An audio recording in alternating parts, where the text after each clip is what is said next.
Hello दोस्तों, कैसे हो आप सब। आशा करते हैं कि आप सब बहुत बहुत बहुत बढ़िया होंगे। आज हम आपको सिखाएंगे हैवी साइज की सलवार की कटिंग कैसे की जाती है। सबसे पहले हमने कपड़े को फोल्ड कर लिया है। फिर जो ये फालतू का कपड़ा होता है ये हमने बाहर निकाल लिया है।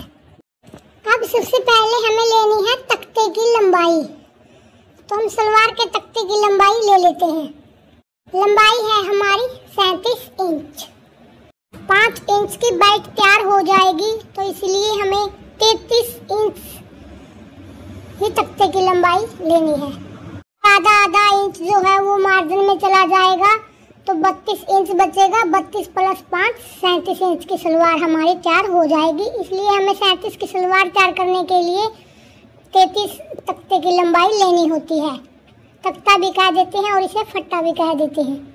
तख्ते की लंबाई 33 ले ली है। हम इसकी कटाई कर देते हैं। तख्ते की चौड़ाई अगर हम ज़्यादा रखते हैं तो सलवार दिखने में अच्छी नहीं लगती है, इसलिए इसी में से हम बेल्ट की लंबाई भी ले लेंगे और बेल्ट भी इसी में तैयार हो जाएगी और तख्ता हमारा छोटा ही बचेगा। ज़्यादा बड़ा चौड़ा तख्ता हमें नहीं चाहिए। इसकी चौड़ाई हमें 7.5 इंच लेनी है, इधर से लेकर के उधर तक। देख लीजिए, बेल्ट की लंबाई हमने 7.5 ले ली है। अब हम इसकी कटाई करते हैं।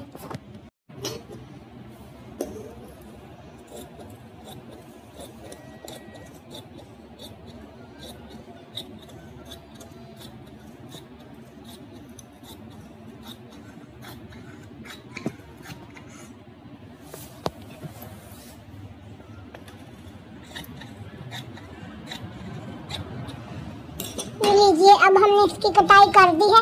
अब बेल्ट की हम लंबाई नाप लेते हैं कि हमें कितनी बेल्ट तैयार चाहिए। हमारा तख्ता हो चुका है। अब तख्ते को हम यहाँ से अलग कर लेते हैं कैंची की मदद से। हैवी साइज की सलवार 2.5 मीटर में ही बनेगी, 2.25 मीटर में नहीं बनती है। अगर वो बनेगी तो पीछे से वो चलते टाइम ऊपर की तरफ खिंचाव उसका होने लगता है। इसलिए हैवी साइज की सलवार के लिए हमेशा 2.5 मीटर कपड़ा ही लें। बेल्ट की चौड़ाई का निशान हमने लगा लिया है, लंबाई का निशान हमने लगा लिया है। बेल्ट की लंबाई है 26। 1 इंच का हमने मार्जिन लिया है, मतलब कुल मिलाकर 27 इंच हमने बेल्ट की चौड़ाई ले ली है। अब हम इसकी कटाई करते हैं। की भी हमने कटाई करके इन्हें अलग अलग कर लिया है। ये देखिए, दोनों तख्ते अलग अलग हो गए हैं, एक ये और दूसरा ये।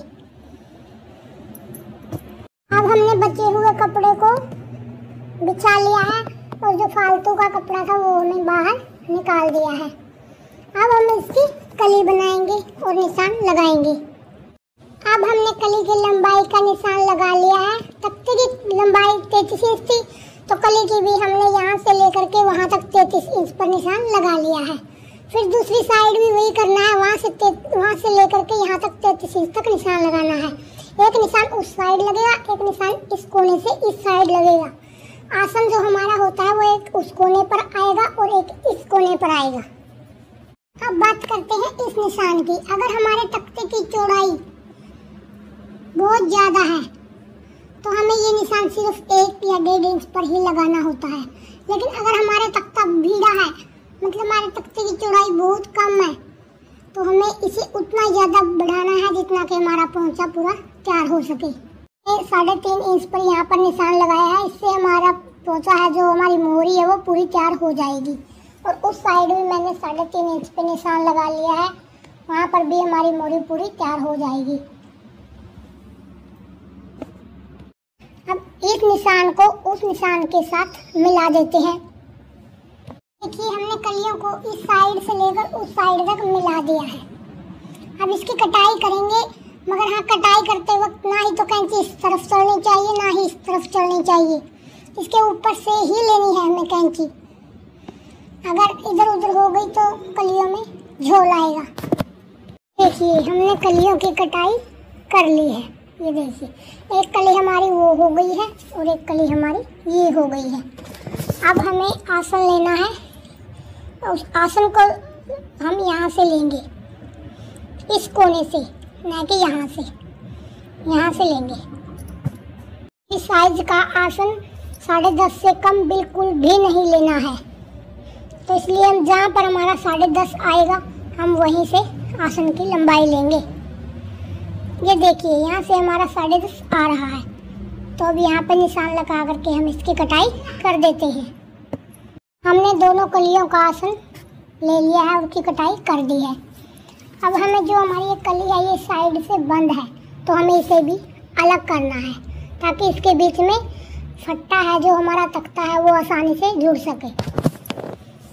अगर हमारी सलवार पहुंचे पर गिरती है तो उसके लिए एक सॉल्यूशन है। यहाँ से जहाँ से हम बेल्ट गार्ड डालेंगे तख्ते में, तो वहाँ से तख्ते को जहाँ से हमने फोल्ड किया, ये हमारा बंद हिस्सा है तख्ते का, यहाँ से आधा इंच ऐसे निशान लगाओ और इसको तिरछा यहाँ पर मिला दो। इससे हमारी सलवार पोंचे पर नहीं गिरेगी। ये इस साइड में हमारा पोंचा बनेगा, आगे नीचे की साइड वहाँ पे, और यहाँ से करना है हमें कट, ना कि पोंचे की साइड यहाँ पर कट करना है। इसको इस तरह से हमें मिला देना है तिरछा। इससे हमारी सलवार पोंचे पर कभी भी नहीं गिरेगी। इस तरह से अब हम इसकी कटाई कर देते हैं।